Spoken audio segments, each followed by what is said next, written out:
श्री शिवाय नमस्तुभ्यम। हर हर महादेव। गुरुजी ने आज की कथा सत्यम शिवम सुंदरम शिव महापुराण कथा में एक विशेष उपाय बताए हैं, नया उपाय बताए हैं। कोई विषम परिस्थिति हो, काम नहीं हो पा रहा है, काम अटक रहा है, या आपकी कोई मनोकामना है जो बहुत समय से अटकी हुई है, वो पूरा नहीं हो रही है, तो आपको शिवलिंग पर एक बेलपत्र और जल एक विशेष क्रम से अर्पित करना है। जैसे हम जहाँ जहाँ जल अर्पित करते हैं, जो जल चढ़ाने का क्रम होता है, जैसे गणेश जी के स्थान पर जल चढ़ाते हैं, कार्तिकेय जी के स्थान पर जल चढ़ाते हैं, अशोक सुंदरी माता के स्थान पर जल चढ़ाते हैं, पार्वती माता के स्थान पर जल चढ़ाते हैं, फिर अंत में पूरा जल शिवलिंग पर चढ़ाते हैं। तो अब इस उपाय में ऐसा करना है, सबसे पहले बेलपत्र गणेश जी के स्थान पर अर्पित करना है, फिर जल चढ़ाना है। इसी तरह से दूसरा बेलपत्र कार्तिकेय जी के स्थान पर चढ़ाना है, फिर जल चढ़ाना है, फिर उसी प्रकार से बेलपत्र अशोक सुंदरी के स्थान पर चढ़ाना है और फिर जल चढ़ाना है, फिर पार्वती माता के स्थान पर बेलपत्र चढ़ाना है और वहाँ पर थोड़ा जल चढ़ाना है, फिर अंत में पांचवी बेलपत्र शंकर भगवान शिव के शिवलिंग पर अर्पित करना है और पूरा जल शिवलिंग पर अर्पित करना है। 5 जगह बेल पर पत्र अर्पित करके और 5 जगह जल अर्पित करके आपका जो अटका हुआ कार्य के लिए कर रहे हैं वो कामना 2 माह में पूरी हो जाएगी, ये निश्चित है। आपको ये उपाय उत्तर दिशा की तरफ मुख करके करना है। आपको ये उपाय उत्तर दिशा की तरफ मुख करके करना है। जहाँ से जलहरी का पानी नीचे जाता है, उसके विपरीत जगह से करना है ये उपाय। गुरु जी ने कहा है ये उपाय 5 या 7 सोमवार करके देखिएगा, सफलता जरूर मिलेगा। दूसरा उपाय 5 जगह जल और 5 जगह बेलपत्र चढ़ाने से मनवांछित फल मिल जाती है, और 5 जगह किया गया प्रणाम आपको जीवन में आनंद की प्राप्ति प्रदान कर देता है। जैसे अपना पिता की चरणों को प्रणाम करता है, उसका गरीबी नहीं आती, और माता को प्रणाम करता है, वो कभी बदनसीब नहीं होता है। जो अपने भाई को प्रणाम करता है, उसे कुछ चीज़ का गम नहीं आता। जो अपनी बहन को प्रणाम करता है, उसका चरित्र कभी गंदा नहीं होता, और जो अपने गुरु को प्रणाम करता है, उसके जीवन में कष्ट कभी नहीं आता, कभी बर्बाद नहीं हो सकता। पहले दिन की कथा में गुरु जी 4 विशेष बातें बताए हैं। मंदिर से मिले फूल या किसी कथा भागवत से मिले फूल, उसे सबसे पहले कहाँ लगाना चाहिए, कहाँ रखना चाहिए। गुरु जी ने कहा इस बात का आपको ध्यान रखना चाहिए, जब भी कोई आपको पुष्प मिलता है, मंदिर से लिंग पुराण में भी फूल का वर्णन मिलता है, जिसके अनुसार मंदिर से मिले हुए फूल को पहले नैनों से लगाकर, हृदय से लगाकर या मस्तक से लगाकर कानों में लगाया जाता है। इसलिए ऐसा किया जाता है क्योंकि भगवान का प्रवेश हमारे कानों से होती है, और कर्ण में लगाने के बाद उस फूल का विसर्जन कर दो। पर एक बात का ध्यान रखें, पुष्प का आप के कर्ण में लगाना जरूरी होता है।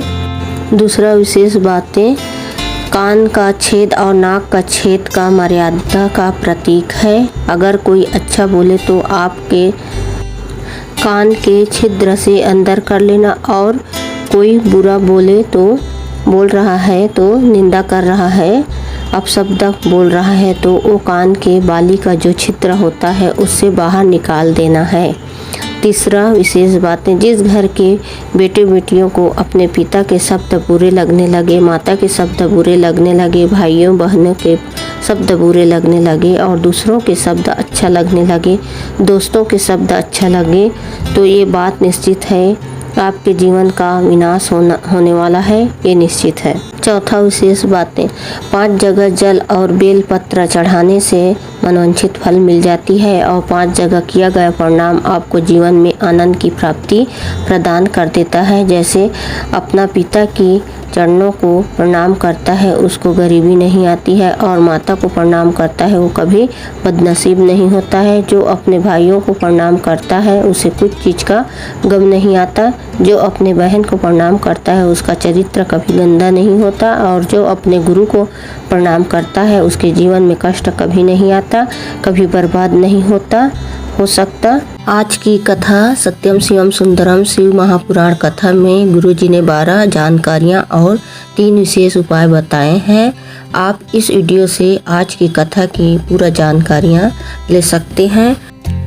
कथा के शुरू होते ही गुरुजी बोले, शरीर को पाने के बाद हमारे शरीर में दुनिया का कष्ट, दुनिया का रोग, दुनिया का बीमारी, परेशानी, दुख हमारे जीवन में जो जो लिखा होगा वो सब आएगा। ऐसा नहीं है दुख ही दुख मिलेगा।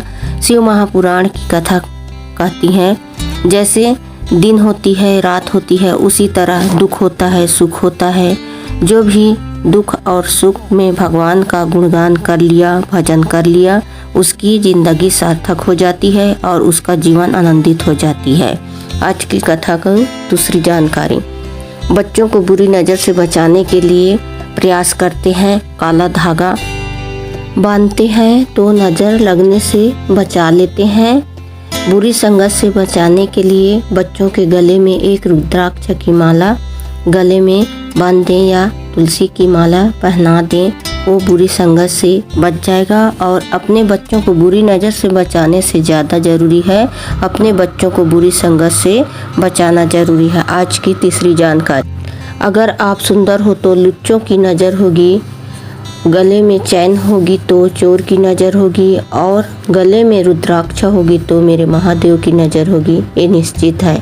आज की चौथा जानकारियाँ, तुम्हारे सोने की चैन की कीमत होगी, गले में पड़े हुए हार की कीमत होगी, तुम्हारे हाथ में पहने हुए सोने की चूड़ी की कीमत होगी, हीरे की कीमत होगी, अंगूठी की कीमत होगी, रुद्राक्ष की कोई कीमत नहीं। कुबेश्वर धाम पर नहीं लेते, पर तुम्हारे मृत्यु के समय पर, तुम्हारे दुख के समय पर, तुम्हारे तकलीफ के समय पर, तुम्हारे कष्ट के समय पर, तुम्हारे कर्ज के समय पर उस रुद्राक्ष की कीमत तुम्हें समझ में आएगी। तुम्हें निःशुल्क मिला, पर रुद्राक्ष की महत्व क्या है।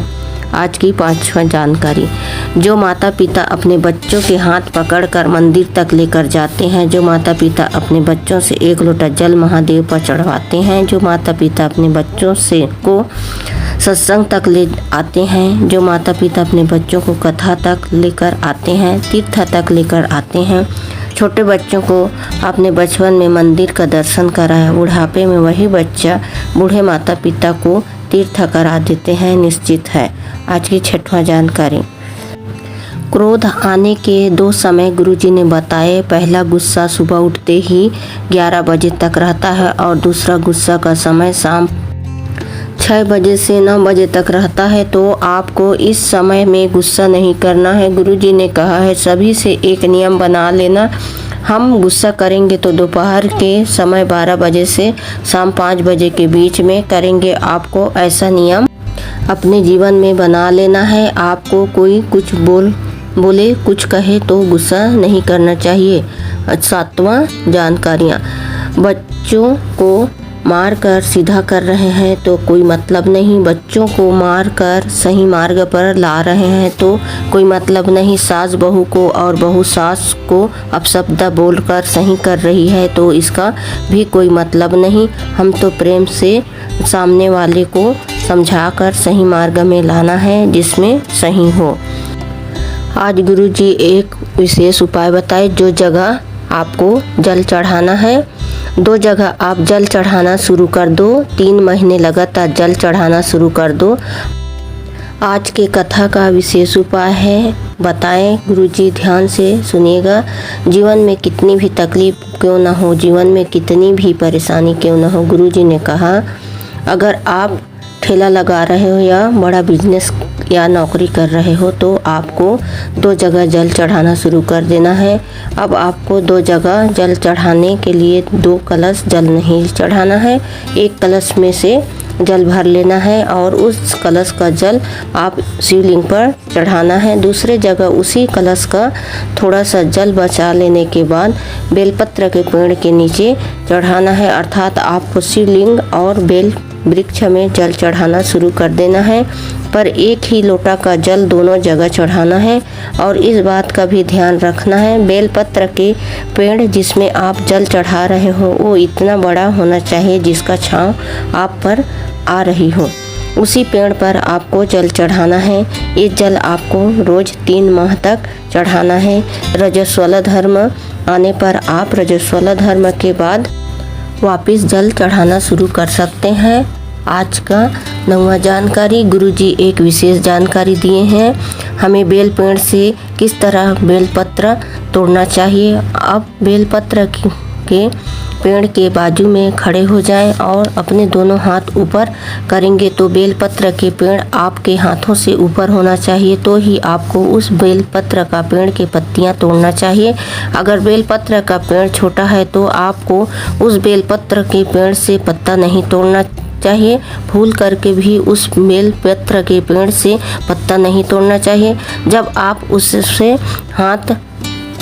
अपने हाथ ऊपर करें तो अपने ऊंचे पैर करके आप बेलपत्र तोड़ते हैं तो इसी तरीके से उस वृक्ष से बेलपत्र तोड़ सकते हैं जो बहुत ऊंचाई पर हो।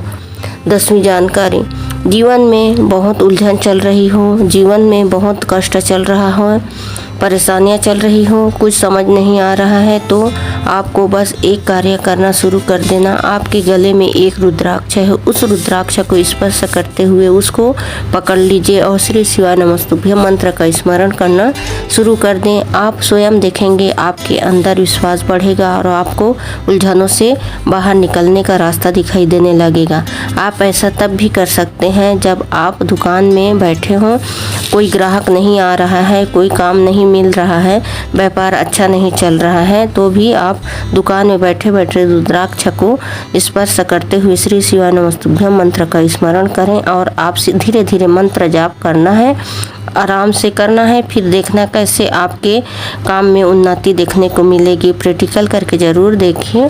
11 जानकारी, अगर आपने कोई पार्टी दी है, आपके यहाँ शादी का भोजन है, भंडारा चल रहा है, आपके यहाँ आपको लग रहा है 300 लोगों का भोजन बनाया है पर 400 या 500 लोग आ सकते हैं, आप ऐसा भय है भोजन कम न पड़ जाए, मतलब आपको कोई भी आयोजन कर रहे हैं जिसमें आपको लग रहा है कहीं लोग ना बढ़ जाएं, आपका भोजन कम ना पड़ जाए, तो बस आपको एक कार्य करना है।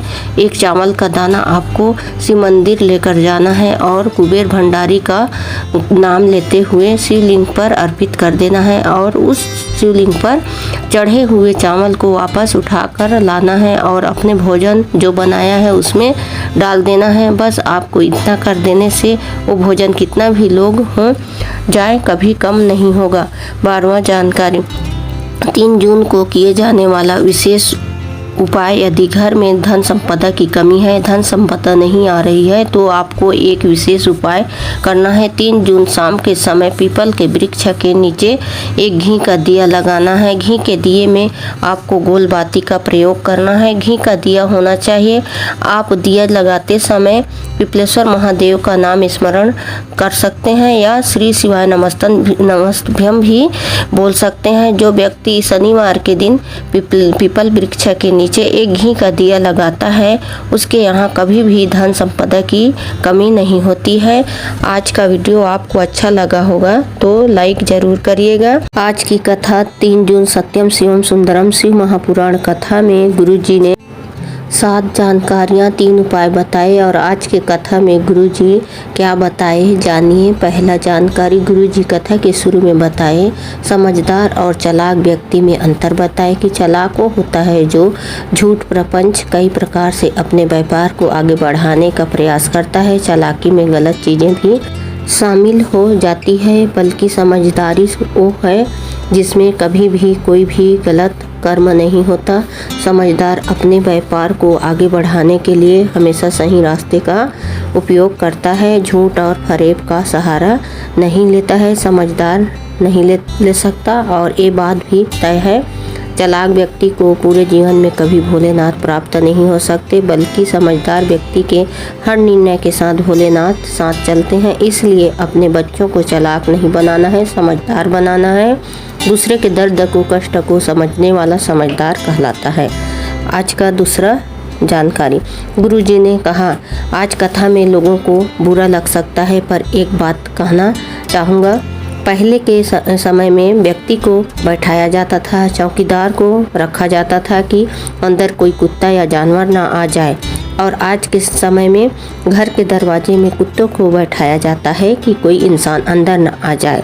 तीसरा जानकारी, जैसे आप अपने बच्चों को बुरी नज़र से बचाने के लिए काला धागा बच्चों को पहनाते हैं, उसी तरह आप अपने बच्चों को बुरी संगत से बचाने के लिए, बुरी आदतों से बचाने के लिए उन्हें आप एक रुद्राक्ष गले में पहना दीजिए। जो व्यक्ति गले में रुद्राक्ष पहनता है वो मांस मदिरा से दूर रहता है। चौथा जानकारी, हमारा सनातन धर्म सुबह उठकर सूर्य भगवान को अर्घ्य देना सिखाता है, तुलसी को जल चढ़ाना सिखाता है, शिव को 1 लोटा जल चढ़ाना सिखाता है, क्योंकि हमारा सनातन धर्म सुबह उठकर जल चढ़ाना सिखाता है, साथ ही पेड़ पौधा लगाना सिखाता है। हमारा सनातन धर्म कभी किसी को आग लगाना नहीं सिखाता है। पांचवा जानकारी, गुरुजी ने बताए थे 2 जगह जल चढ़ाने के लिए शुरू कर दो, आपकी मनोकामना 3 महीने में अवश्य ही पूरी होगी। आप 3 महीने लगातार जल चढ़ाना शुरू कर दो। जीवन में कितनी ही तकलीफ क्यों ना हो, जीवन में कितनी ही परेशानी क्यों ना हो, गुरुजी ने कहा अगर आप ठेला लगा रहे हो या कोई छोटा बिजनेस कर रहे हो या कोई बड़ा बिजनेस कर रहे हो या आप कोई नौकरी भी कर रहे हो, तो आप 2 जगह जल चढ़ाना शुरू कर देना है। और आपको 2 जगह जल चढ़ाने के लिए 2 कलश जल नहीं लेना है, आपको 1 कलश में जल भरकर लेना है और उस कलश का जल आपको शिवलिंग पर चढ़ाना है। और दूसरी जगह भी आप उसी कलश में थोड़ा सा जल बचाने के बाद बेलपत्र के वृक्ष के जड़ में आपको वो जल चढ़ा देना है। अर्थात आपको शिवलिंग और बेलपत्र के पेड़ में जल चढ़ाना शुरू कर देना है, पर 1 ही लोटा का जल दोनों जगह चढ़ाना है। और इस बात का भी ध्यान रखना है, बेल वृक्ष जिसमें जल चढ़ा रहे हो इतना बड़ा होना चाहिए कि छाँव आप पर आ रही हो, ऐसे पेड़ पर आपको जल चढ़ाना है। ये जल आपको रोज़ 3 माह तक चढ़ाना है। छठवां उपाय, कोई विषम परिस्थिति हो, आपका काम नहीं हो पा रहा है और आपका काम अटक रहा है, तो आपको शिवलिंग पर एक विशेष क्रम से जल चढ़ाना है। साथ ही आपको बेलपत्र अर्पित करना है। सबसे पहले आपको एक बेलपत्र गणेश जी के स्थान पर अर्पित करना है। जो बेलपत्र की डंडी है वो आपको जलाधारी की ओर ही रखना है और बेलपत्र उल्टी अर्पित करना है और उसके ऊपर थोड़ा सा जल चढ़ाना है। सेम उसी तरह कार्तिकेय भगवान के ऊपर आपको सबसे पहले बेलपत्र उल्टा रखना है, बेलपत्र अर्पित करना है और थोड़ा सा जल चढ़ाना है। फिर अशोक सुंदरी के स्थान पर आपको उल्टा बेलपत्र रखना है और थोड़ा जल चढ़ाना है।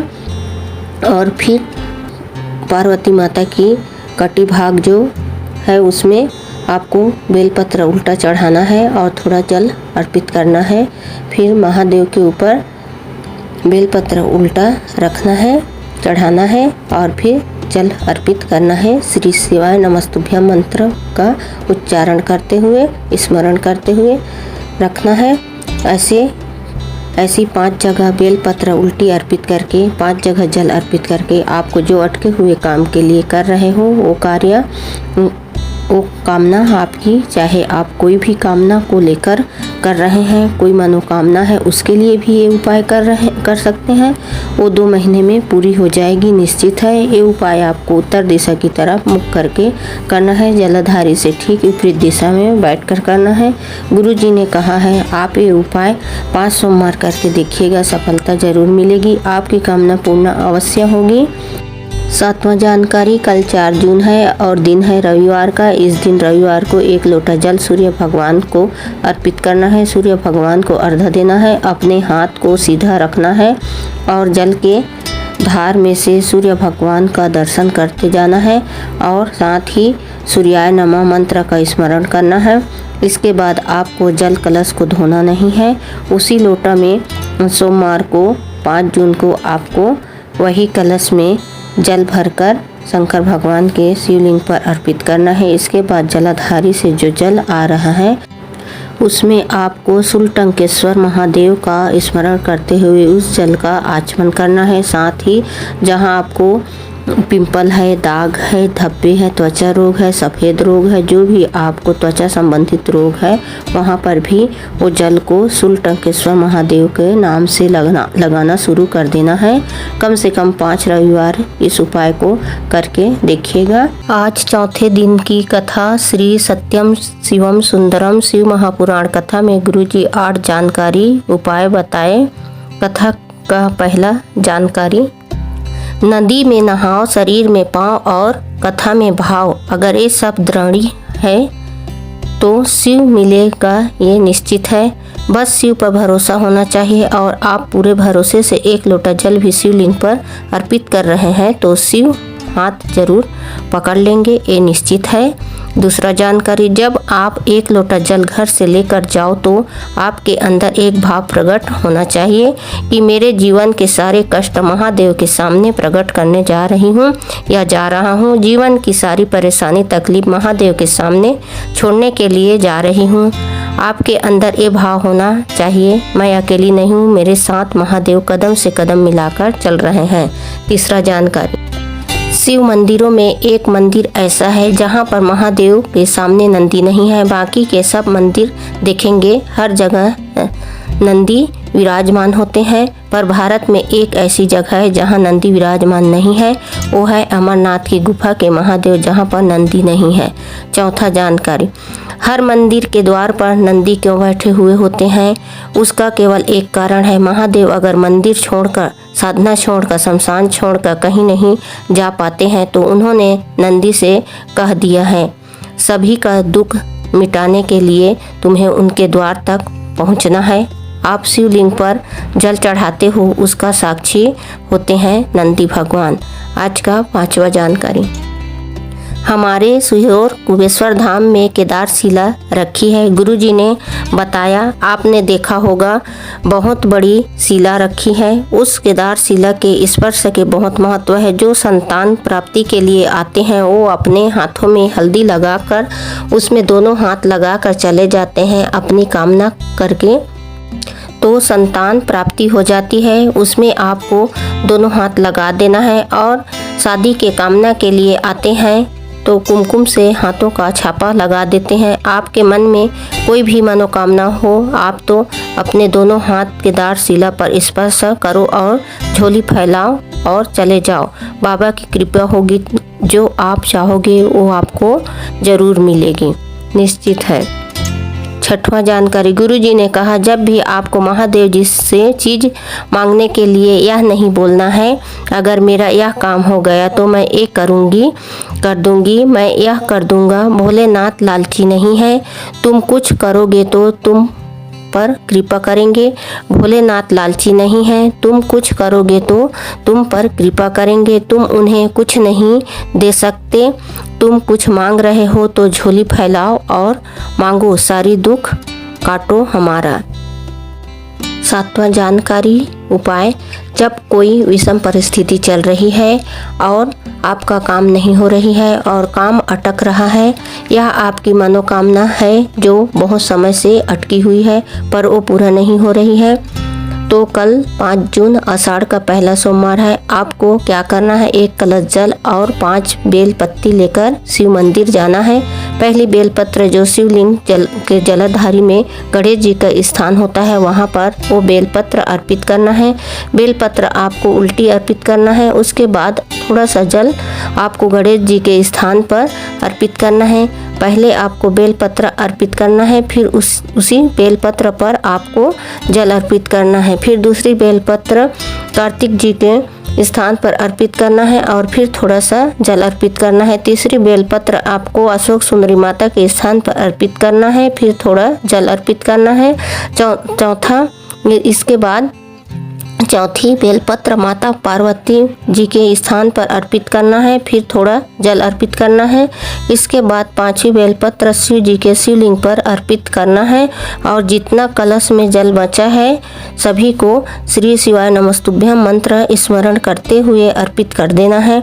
और ध्यान रहे, सभी जगह जब बेलपत्र अर्पित कर रहे हैं तब सब उल्टा ही अर्पित करना है। जो कार्य अटका हुआ है ऐसा विधि से शिव जी का पूजा करते हैं तो पूरा हो जाता है। यह जो मनोकामना है ये उपाय करने से 2 माह में पूरी हो जाएगी, निश्चित है। शिव जी का जब भी पूजा करते हैं या जल चढ़ाते हैं तो उत्तर दिशा की तरफ ही मुख करके करना चाहिए। 8वीं जानकारी उपाय, जिसके घर में लक्ष्मी की कमी है, धन संपदा की कमी है तो आप एक कमल फूल ले लीजिए। कमल फूल नहीं है तो कमल फूल का बीज कमल गट्टा ले सकते हैं। एक तांबे के लोटे में जल भरकर उसमें कमल गट्टा डाल लीजिए। कुछ देर बाद कमल गट्टा को निकाल कर वो जल शंकर भगवान के शिवलिंग पर श्री शिवाय नमस्तुभ्यम मंत्र के स्मरण के साथ अर्पित कर दीजिए और जलाधारी से आ रही जल को अपने लोटे में झेल लीजिए और आपके घर में या व्यापार व्यवसाय वाली जगह पर छिड़क दीजिए और साथ ही अपने घर में भी छिड़क दीजिए। इस उपाय को कम से कम 5 सोमवार करना है और साथ ही बेल वृक्ष के नीचे भी थोड़ा जल अर्पित करना है। शुरू कर देना है। आषाढ़ का महीना शुरू हो रहा है। 5 सोमवार तक बेल वृक्ष के नीचे शाम के समय एक घी का दिया लगाना है, लंबी बाती का, और श्री शिवाय नमस्तुभ्यम मंत्र का स्मरण करना है। बेल वृक्ष के नीचे की मिट्टी अपने घर में छिड़क दीजिएगा। 5 सोमवार तक करके देखिएगा, आपको लाभ जरूर मिलेगा। सत्यम शिवम सुंदरम शिव महापुराण कथा में गुरुजी आज 9 जानकारियाँ दी हैं और 3 विशेष उपाय जानिए। पहला जानकारी, लॉकेट, पॉकेट और जॉकेट, ये 3 चीज़ हैं जो आपके अंदर अहंकार पैदा कर सकते हैं। लॉकेट का मतलब आपके गहना जेवर है और पॉकेट का मतलब आपकी धन संपदा से है और जॉकेट का मतलब आपके कपड़े और रहन सहन। इसके बाद गुरुजी ने कहा, पैदा होने वाले बच्चे लॉकेट, पॉकेट और जॉकेट के साथ पैदा नहीं होता, नहीं मरने वाला व्यक्ति लॉकेट, पॉकेट और जॉकेट के साथ ले जा सकता है। दूसरा जानकारी, गुरुजी ने कहा है आपको एक के भरोसे हो जाना है। अगर आप सब कुछ अपना एक के भरोसे कर देते हैं तो वे एक आपकी जीवन की नाव को पार जरूर लगाता है। तीसरी जानकारी, पिता का कार्य है बच्चों को शिक्षा देना, कपड़े अच्छा पहनाना और उसके भोजन की व्यवस्था करना, पर माता का कार्य होता है बच्चों को अच्छे संस्कार देना। चौथा जानकारी, गुरुजी ने कहा हमने इतनी कथा की पर छत्रपति संभाजी नगर महाराष्ट्र की कथा ऐसी कथा है जिसमें यहाँ पर वीआईपी के बैठने से लेकर एक बार भी झगड़ा देखने को नहीं मिला। नहीं तो कथा में ऐसा होता है कि हम आपके आगे बैठेंगे, हम स्टेज के सामने बैठेंगे, स्टेज के पास बैठेंगे, ऐसे करके झगड़ा होते हैं। 5वां जानकारी, गुरुजी ने कहा आप 10 से 14 जून तक कथा सुनने भोपाल में आए। इसके बाद 15 तारीख को आकर सीहोर में कुबेश्वर धाम में रुद्राक्ष प्राप्त कर सकते हैं और आप 16 तारीख को गुरुजी का जन्म दिवस है, उस अवसर पर भजन संध्या रखी गई है तो आप भजन संध्या का आनंद 16 जून को प्राप्त कर सकते हैं। 6वां जानकारी, कल है 6 जून, पड़ रहा है आषाढ़ का मंगलवार। जो व्यक्ति बहुत ज़्यादा गुस्सा करता है, अपशब्द बोलते हैं, कुछ भी बोल देते हैं, गुस्सा पर काबू नहीं होता, साथ ही चिड़चिड़ा प्रवृत्ति के हैं तो एक विशेष उपाय करना है। आपको उनके हाथ से शिवलिंग पर एक कलश जल चढ़ाना है, पर इस जल कलश के अंदर आपको एक साबुत मूंग का दाना डाल देना है और जल चढ़ाते समय आपको अवधूतेश्वर महादेव का नाम स्मरण करना है, श्री शिवाय नमस्तुभ्यम मंत्र का स्मरण करना है और जल पूरा शंकर भगवान के शिवलिंग पर आपको अर्पित कर देना है और उस जल का आचमन भी आपको अवधूतेश्वर महादेव के नाम से करना है। घर का जो भी सदस्य गुस्सा करता है, यदि कोई कारणवश जल नहीं चढ़ा पा रहा है तो आप 1 लोटा जल उस व्यक्ति का नाम और गोत्र बोलकर चढ़ा सकते हैं। साथ ही अवधूतेश्वर महादेव का स्मरण कीजिए और उस जल का आचमन अवधूतेश्वर महादेव के नाम से करवाना है। शुरू कर दें, आराम जरूर मिलेगा। कम से कम आपको 5 मंगलवार ये उपाय करना है। 7वां जानकारी उपाय, विवाह में देरी हो रही है या नया कार्य शुरू करना चाहते हैं उसमें आपको देरी हो रही है या व्यापार ठीक से नहीं चल रहा है या आपको नया व्यापार शुरू करना चाहते हैं, नौकरी में देरी हो रही है, आप बहुत समय से नौकरी के लिए प्रयास कर रहे हैं, आपको नौकरी नहीं मिल रही है, तो आपको इस मंगलवार को उपाय करना है। एक धतूरा लेना है, धतूरे को आपको फोड़ लेना है, उसके अंदर का बीज आपको निकाल लेना है। जो धतूरे का अंदर का जो बीज है वो लेकर शिव मंदिर जाना है। साथ ही 1 लोटा जल लेकर आपको शिव मंदिर पहुंच जाना है। वो धतूरे का फल आपको शंकर भगवान के शिवलिंग पर आपको अर्पित कर देना है। इसके बाद 1 लोटा जल श्री शिवाय नमस्तुभ्यम बोलते हुए मंगलवार के दिन आपको वो धतूरे के फल के ऊपर शंकर भगवान के शिवलिंग के ऊपर वो जल आपको अर्पित कर देना है। जलाधारी से आ रहे जल को आपको अपने जल कलश के अंदर नहीं लेना है, क्योंकि धतूरे का फल विषैला होता है।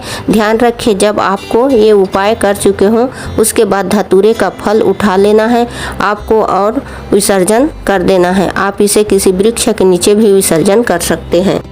8वां जानकारी उपाय, 2 जगह जल आपको 3 माह तक चढ़ाना शुरू कर देना है। जीवन में कितनी भी तकलीफ क्यों ना हो, जीवन में कितनी परेशानी क्यों ना हो, चाहे आपका व्यापार ठीक से नहीं चल रहा है, धन संपदा घर में आ नहीं रही है, बनते काम बिगड़ जाते हैं, तो गुरुजी ने कहा है अगर आप ठेला भी लगा रहे हैं, कोई छोटा बिजनेस कर रहे हैं या बड़ा बिजनेस भी कर रहे हैं, नौकरी कर रहे हैं, तो तब आपको जो 2 जगह जल चढ़ाना शुरू कर देना है। अब आपको 2 जगह जल चढ़ाने के लिए 2 कलश जल नहीं लेना है, आपको 1 कलश जल में से ही दोनों जगह जल चढ़ाना शुरू कर देना है। उस कलश का जल आपको सबसे पहले शिवलिंग पर चढ़ाना शुरू करना है। शिवलिंग पर जल चढ़ाइए और दूसरी जगह आपको उसी कलश में थोड़ा जल बचा लेने के बाद बेल पेड़ के नीचे आपको जल चढ़ा देना है, अर्थात आपको शिवलिंग और बेल पेड़ के नीचे जल चढ़ाना शुरू कर देना है। पर एक ही लोटे का जल दोनों जगह चढ़ाना है, इस बात का भी ध्यान रखना है। बेल पेड़ जिसमें आप जल चढ़ा रहे हैं वो आपसे बड़ा होना चाहिए, आपकी हाइट से ऊंचा होना चाहिए, उसकी छांव आप पर आ रही हो। मतलब जैसे हम बेल पत्र तोड़ते हैं तो ऊंचे पांव होने पर आपका हाथ पत्ता तक चले जाए, इस तरीके से आप खड़े खड़े पकड़ पाएँ। इतनी छोटी हाइट नहीं होना चाहिए, बेल पेड़ बड़ी हाइट का होना चाहिए। और जब जल चढ़ाते समय श्री शिवाय नमस्तुभ्यम मंत्र का स्मरण करते हुए जल चढ़ाना है। दोनों जगह पर शिवलिंग पर जब आप जल चढ़ाएंगे तब भी आप श्री शिवाय नमस्तुभ्यम मंत्र का स्मरण करना है, और जब बेल पेड़ के नीचे जल अर्पित करेंगे तब भी श्री शिवाय नमस्तुभ्यम मंत्र का स्मरण करना है। शिव पार्वती का स्मरण करना है। आज की कथा 6वें दिन की कथा में गुरुजी ने सत्यम शिवम शिव महापुराण कथा में 11 जानकारी उपाय बताए हैं। पहला जानकारी, 100 वर्ष के जिंदगी में हमारा आधा समय सोने में निकल जाता है, बचे हुए 50 वर्ष में कुछ वर्ष हमारे ऐसे ही भ्रमण करते घूमते निकल जाता है। बचे हुए थोड़े से समय में हम सुख को ढूंढने का कोशिश करते हैं, बल्कि आपको परमात्मा को ढूंढने का प्रयास करना चाहिए। सुख अपने आप आपके पास आ जाएगा। जब आप परमात्मा को ढूंढने का प्रयास करेंगे तो सुख स्वयं आपके पास आ जाएगा। दूसरा जानकारी, शिव महापुराण की कथा कहती है लक्ष्मी को जितना पकड़ने की कोशिश करोगे वो उतना तुमसे दूर होती चली जाएगी, और जितना तुम लक्ष्मी के बिना जीना चाहोगे उतना लक्ष्मी आपके पास आती चली आएगी। तीसरा जानकारी, हम आपको मौन होने को कहते हैं, पर आप लोन ले लेते हो।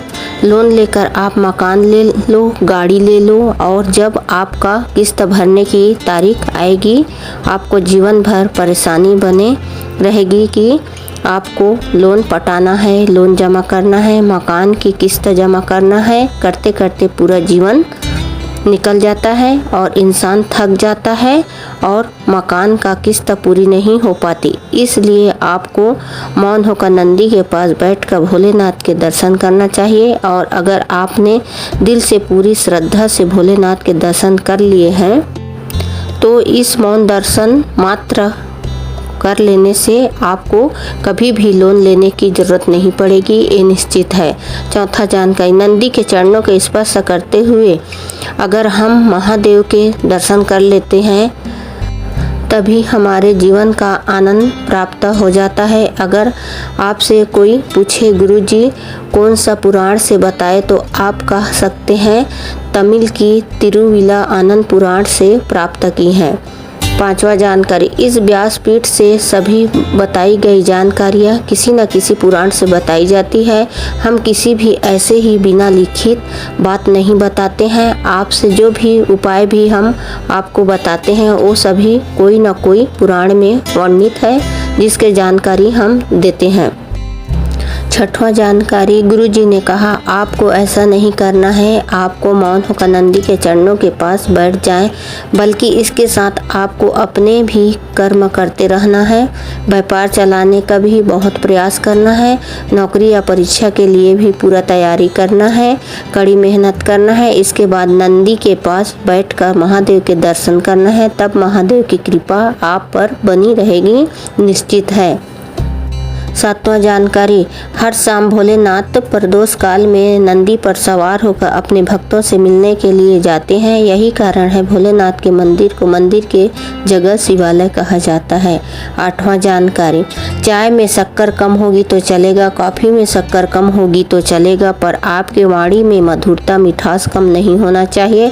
वाणी में हमेशा मीठा ही वाणी बोलनी चाहिए, तभी सबको सुख की प्राप्ति होती है।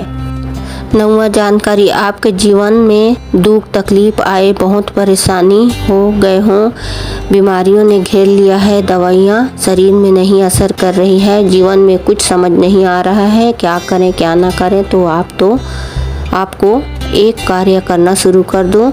एक लोटा जल शिवालय में लेकर पहुँच जाओ और श्री शिवाय नमस्तुभ्यम बोलते हुए जल धीमी धीमी धार से पतला धार से शिवलिंग पर अर्पित कर देना। गुरुजी ने कहा मेरा यह विश्वास है, आज नहीं तो कल भोलेनाथ आपका हाथ जरूर पकड़ेंगे, ये निश्चित है। आप महादेव पर विश्वास रखो। 10वां जानकारी, गुरुजी की कथा जो आने वाली है वह भोपाल में है और उस कथा का नाम महामृत्युंजय शिव महापुराण कथा। इस कथा में गुरुजी महामृत्युंजय मंत्र के जाप के बारे में बताएंगे कि महामृत्युंजय मंत्र का जाप कैसे बोलना चाहिए, कैसे जपना चाहिए, घर में कैसे पढ़ें, और कोई रोग बीमारी से पीड़ित है तो उसके लिए महामृत्युंजय जाप कैसे करना चाहिए, ये सब की जानकारी गुरुजी भोपाल के कथा में बताएंगे। 11वां जानकारी, कल है 7 जून, दिन है बुधवार का। इस दिन किए जाने वाला विशेष उपाय जो कि गुरुजी ने आज की कथा में बताया है कि आपको मौन होकर नंदी के चरण को पकड़ लेना है। नंदी के चरण पकड़कर शिव जी के दर्शन करना है, अपनी कामना करना है, श्री शिवाय नमस्तुभ्यम मंत्र का स्मरण करना है, पर मौन रहना है। एकदम मौन रहकर आपको अपना मन के भाव शिव जी के सामने प्रकट करना है और साथ ही साथ शिव मंदिर से बाहर निकलते समय नंदी के पीठ पर हाथ फेरना है, स्पर्श करना है और जो नंदी के 2 सींग हैं उसके बीच में से शिव जी के दर्शन करना है। ऐसा आपको रोज करना है। जब भी आप शिव मंदिर जाएं तो आप रोज इस तरीके से शिव जी के दर्शन जरूर कीजिएगा। आपकी जो मन की कामना है वो पूरी जरूर होगी। जीवन में चल रही परेशानियां हैं, दुख है, तकलीफ है, धीरे धीरे समाप्त होने लगेंगी। आज की कथा में गुरुजी ने 7वें दिन की कथा में सत्यम शिवम शिव महापुराण कथा में 8 जानकारियाँ 3 विशेष उपाय बताए हैं। पहला जानकारी, जिंदा रहने के लिए भोजन जरूरी है, भोजन से ज़्यादा जरूरी पानी, पानी से ज़्यादा जरूरी वायु और वायु से ज़्यादा जरूरी है हमारी आयु। क्योंकि भोजन है, पानी है, वायु है, सब है, बंगला है, कार है, पर अगर आपकी आयु नहीं है तो आप इन सब का उपयोग नहीं कर सकते। इसलिए हमें आयु बढ़ाने के लिए भगवान का भजन, स्मरण, नाम जाप करना चाहिए। 1 लोटा जल शिवलिंग पर अर्पित करने से आपकी आयु के साथ साथ धन संपदा की प्राप्ति होती है, जिसमें सुख है। दूसरा जानकारी, छत्रपति संभाजी नगर में गुरुजी ने कहा आप लोग यहाँ पानी की बोतल बांट रहे हैं, आरओ की पानी की बोतल में ही पानी दे रहे हैं, फ्री में लाखों की बोतल बांटी गई है। ये सब देखकर हमें दुख होता है, जी खचोटता है। जब आप लोग सीहोर आए थे तब आप लोगों को नहाने के लिए भी एक डब्बा पानी के लिए 50 रुपये देने पड़ा था। पीने के पानी के बाटल दूर की ही बात है। इसके बाद गुरुजी ने कहा, जिसने लुटाया है महादेव उसे छप्पर फाड़ के दिया है, और जिसने लूटा है, अब चाहे सीहोर में आपके साथ ऐसा हुआ है या कभी भी कथा में आपके साथ ऐसा हुआ है, पर जिसने लूटा है उसे महादेव थप्पड़ मार के वापस लिया है। गुरुजी ने कहा, छत्रपति संभाजी नगर में कई ऐसे घर हैं जहां हमने देखा है कि इनके घर में खाने की व्यवस्था हो जाए वही काफ़ी है, पर उन्होंने भी अपने घर से खूब सारी रोटी बनाकर कथा पंडाल में आके सब्जी रोटी बांटी। जानकारी गुरुजी ने कहा, महाराष्ट्र के लोगों को और छत्तीसगढ़ के लोगों को देखकर ऐसा लगता है यहाँ के लोग इतना सामर्थ्य रखते हैं कि वो ही पूरी कथा संभाल सकते हैं। गुरुजी ने कहा, ऐसा इसलिए कहा क्योंकि जजमान के बिना बोले पूरी व्यवस्था हो जाती है। चौथा जानकारी, 12 ज्योतिर्लिंग में 12 नंबर का ज्योतिर्लिंग गृहेश्वर महादेव मंदिर एक ऐसा ज्योतिर्लिंग है जो हमारे द्वारा हमारे जीवन में बोले गए जितने भी झूठ है, पाप है, हम इन मंदिरों के शिखर का दर्शन मात्र से हमारे पाप कट सकते हैं। बहुत महत्व है गृहेश्वर महादेव का दर्शन करने का। 5वां जानकारी, कौन सा फूल होता है जिसका महामृत्युंजय मंत्र का जाप करके रोगी व्यक्ति को स्पर्श कराया जाता है? कौन सी 3 जगह है जहां पर महामृत्युंजय मंत्र का जाप करने से आप उसका फल हमें 1000 गुना प्राप्त होता है? ये सभी जानकारी आपको अगली कथा जो भोपाल में होगी उसमें मिलने वाली है, क्योंकि अगली कथा महामृत्युंजय शिव महापुराण कथा है जो 10 जून से 14 जून तक भोपाल में होने वाली है। 6वां जानकारी, उपाय, यदि आपके जीवन में बहुत अधिक कष्ट है, बहुत ज़्यादा कर्जा हो गया है या लोन ले लिए हैं, जीवन में समस्या पे समस्या चलती रहती है, एक के बाद एक परेशानी आती रहती है, समस्या समाप्त ही नहीं होती है, तो आपको क्या करना है? मौन होकर नंदी के पास जाकर बैठ जाना है। एक विशेष क्रम से आपको ये उपाय करना है। आपको चुप रहना है, मौन रहना है और नंदी के चरण को स्पर्श करना है। मौन होकर आपको कुछ कहना नहीं है। नंदी के कानों में बस आपको नंदी के चरणों को पकड़ कर बैठ जाना है और भोलेनाथ के दर्शन करना है। अगर आपने मन से पूरी श्रद्धा से भोलेनाथ के दर्शन कर लिए, अपने मन का भाव को, अपने मन का दर्द को भोले बाबा को प्रकट कर दिए, यह बिना बोले भोले बाबा समझ जाते हैं। इस तरीके से मौन दर्शन मात्र कर लेने से आपको कभी लोन की भी ज़रूरत नहीं होगी और आपके जीवन में जो समस्या चल रही है, परेशानी चल रही है, वो धीरे धीरे करके समाप्त होने लगेंगी। 7वां जानकारी, उपाय, गुरुजी ने इसी कथा में उपाय बताया है। 2 जगह जल आपको 3 महीने तक चढ़ाना शुरू कर देना है। जीवन में कितनी भी तकलीफ क्यों ना हो, जीवन में कितनी परेशानियां क्यों ना हो, गुरुजी ने कहा है, अगर आप ठेला लगा रहे हैं, कोई छोटा बिजनेस कर रहे हो या कोई बड़ा बिजनेस कर रहे हो या नौकरी कर रहे हैं, तो आपको 2 जगह जल चढ़ाना शुरू कर देना है। अब आपको 2 जगह जल चढ़ाने के लिए 2 कलश जल नहीं चढ़ाना है, आपको 1 कलश जल भर लेना है और उस कलश का जल आपको शिवलिंग पर चढ़ाना है और दूसरी जगह उसी कलश को में थोड़ा सा जल बचा लेने के बाद आपको बेल पेड़ के नीचे आपको चढ़ाना है, अर्थात आपको शिवलिंग और बेल पेड़ के नीचे जल चढ़ाना शुरू कर देना है, पर एक ही लोटा जल दोनों जगह चढ़ाना है। इस बात का आपको ध्यान रखना है और साथ ही आपको इस बात का भी ध्यान रखना है जिस बेल पेड़ पर आप जल चढ़ा रहे हो वो इतना बड़ा होना चाहिए कि उसकी छांव आप पर आ रही हो। ऐसे पेड़ पर आपको जल चढ़ाना है। ये जल आपको रोज 3 माह तक चढ़ाना है। रजस्वला धर्म आने पर आप रजस्वला धर्म के बाद वापस जल चढ़ाना शुरू कर देना है।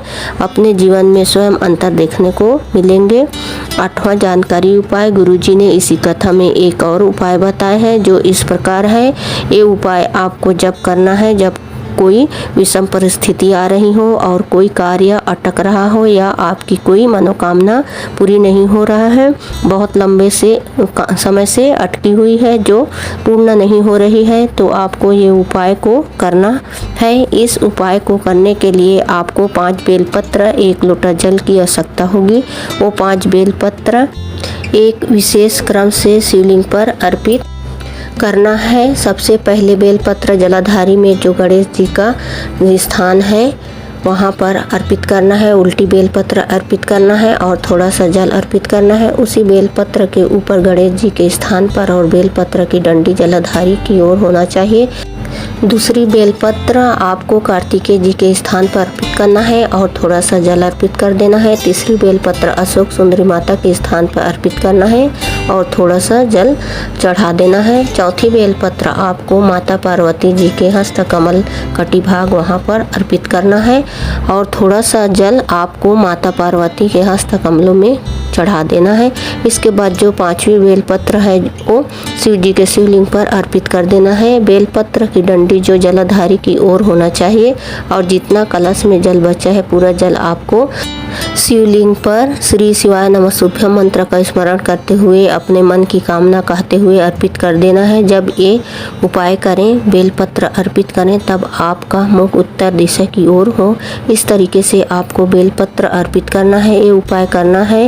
ये उपाय आपको 5 या 7 सोमवार करना है। इस उपाय को आपको करके देखिए, आपके मनोकामना पूर्ण निश्चित ही होंगे। श्री शिवाय नमस्तुभ्यम। हर हर महादेव।